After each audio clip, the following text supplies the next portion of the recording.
Today I'm going to present the topic is purchase occasion influence on the role of music in advertising. Introduction. This issue is motivated by the increased interest in emotional advertising and the complex roles that music assumes within.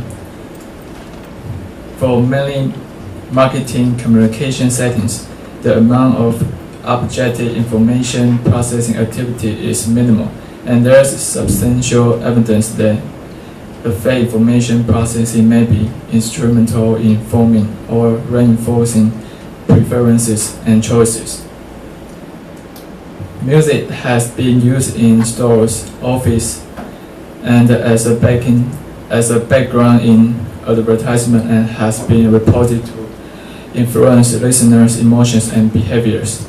Music is a very useful tool for persuasion and exploring just how and why this is so, and is an important area for research. Literature review. Musical structure consists of elements such as sound, harmony, melody, and rhythm. Key factors in how these musical elements impact on the ad and the product are: first, the consumer's subjective perception of the appropriateness of the music as it related to the central idea of the ad. Second, the consumer through different levels of involvement and the cognitive or affective processing. Third, the organization of musical elements. Gorham, 1982, suggested that peripheral influences such as background music used in commercial may become associated with the advertised product immediately, even if not consciously, and influence product choice through classical conditioning. Music not only enhances recall for a product or an ad through an evoked image, but it may evoke moods, feelings, emotions, and behaviors. Mood may affect variation by evoking mood congruent thoughts and affect the performance of the behavior by increasing the accessibility of positive associations to the behavior. Associations between musical elements such as fast tempo, loud, dynamic, lively, and varied rhythm, and higher register with perceptions of the music as happy, merry, graceful, and playful. Musical elements such as slower tempo, quiet dynamic, unvaried rhythm, and low register were reported to be sad, dreamy, and sentimental. A methodology instrument is 7-point bipolar scales, and the participants is 76 student volunteers from Principles of Marketing and Promotional Policies classes.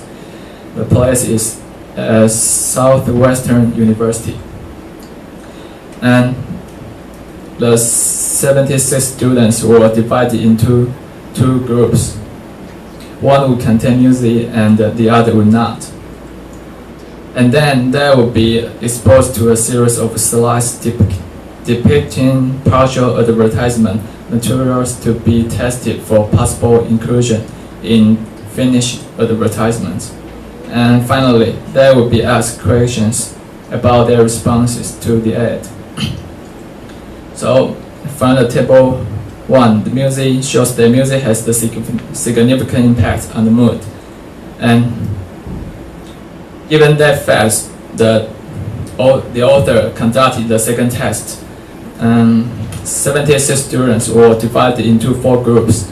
2 of the 4 groups heard happy music in the happy occasion and the sad occasion, and the other 2 groups heard sad music in the happy occasion and the sad occasion.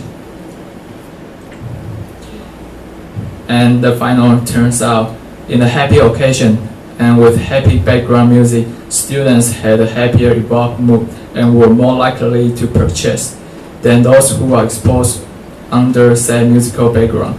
On the other hand, students who view the ad with a background of sad music in the sad occasion had a higher purchase intention than those who are exposed to the same ad under happy musical background. So here's the table 2.